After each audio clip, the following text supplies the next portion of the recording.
At MIT, I came into contact with people that just objectively came to the solutions much quicker than I did. Like I don't think I had been in that experience, in that situation before, where it's just like, wow, yeah, there's just no way I would have reached that answer before so consistently every single time. And so it's like, all right. And then there were countless problem sets that I just had no idea where even to begin. And one thing that it took was, I remember one problem set from physics, one problem took me 17 hours to solve. And of course, after that, they got quicker, right? But what I took away from that was this wonderful feeling that I can get to the answer. That doesn't mean I'm going to be the fastest. It doesn't, no, but I can get to the answer. So with sufficient time, I will get there. And that's a great thing to know, because it's, I had to, in other times in my life, for example, when I was going to start the company, the languages that I knew were obsolete. So I had to learn other ones. The same, right? Like okay. So it was this feeling that I know that I can learn Objective-C, and you know that with sufficient time, and then it's up to me to put in the time to make it happen. Yep. But that certainly in those, particularly when there were some classes that I wanted to take, and I do remember a teacher telling me, when, for example, I'll give you a concrete example. When I took a class of physics that I was very excited about, I had not seen vector algebra in school. And when I started, all of this class required vector algebra. And I could sort of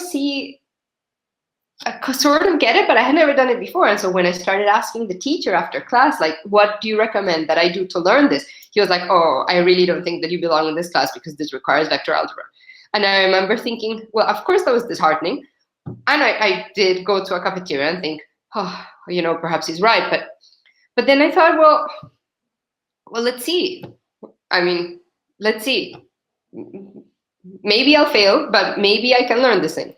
And yes, and I stayed in the class. Good. And with sufficient time, did well. Where do you find that you, like, that's a great example. Did you feel that you had that resilience that got built in high school? Like, was that a part of the high school experience as well, of seeing a problem and sticking to it? Absolutely, it was built in high school. In part by the encouragement of I had several siblings, right? And I remember the time, I'm the oldest, and I remember the time when my mother in particular, she has been a phenomenal influence.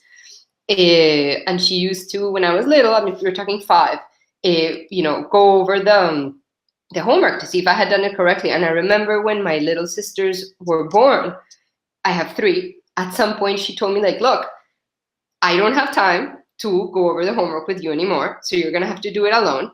And if you have a question about the exams, you can ask me, but I'm not going to offer. And I remember that I felt like I was maybe 8, and I thought, like, I mean, it was betrayal. I mean, how dare my mother do this? Oh. And I went to my little desk, and I think so I'm from Colombia, which you might know is a Catholic country. I remember I put like a little Virgin Mary thing, like very melodramatic, in my desk to see if I was helped through this. But things like that, and also that I think it's a small example, but to me, the fact that I remember it so vividly means that it was important to me.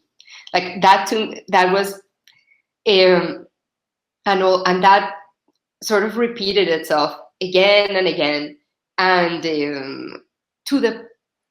and I'm grateful for that, because towards the end of high school, I was diagnosed with a benign brain tumor, and I had to skip like half of senior year. But because I had already gotten in the habit of doing this, I felt that I could learn the content on my own to catch up with the kids. and take the tests in the school.